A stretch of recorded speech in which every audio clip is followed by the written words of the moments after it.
I'm not scared of ghosts, but this house made every babysitter quit. My sisters and I all worked at the same house growing up, and none of us lasted long. It was a massive 1800s mansion, hidden a mile down a dirt road past a swamp and thick forest. No cell service.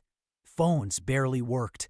And once you were inside, it felt like something else was there with you. My oldest sister started when the kid was just a baby. At night, she'd hear footsteps through the baby monitor. Slow, pacing, even when the house was empty. One afternoon, she was in the basement kitchen when she heard people laughing upstairs.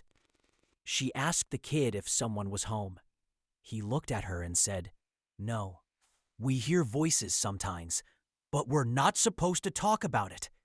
Another time, she saw a woman walk past her, just a glimpse, and seconds later, the TV in the next room turned on by itself. The kid refused to go in alone.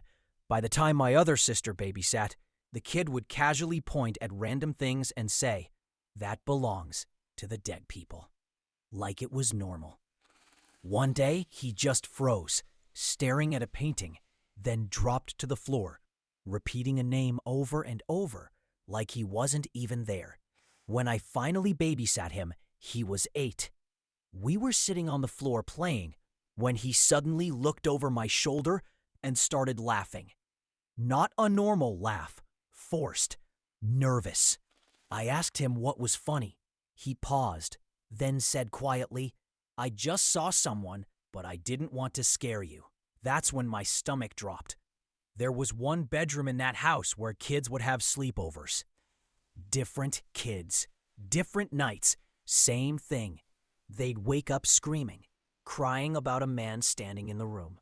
Even other babysitters refused to stay inside after dark. One would sit outside in freezing weather until the parents came home, just to avoid being alone in that house. And the scariest part? The parents knew. They just didn't care. Was just part of living there.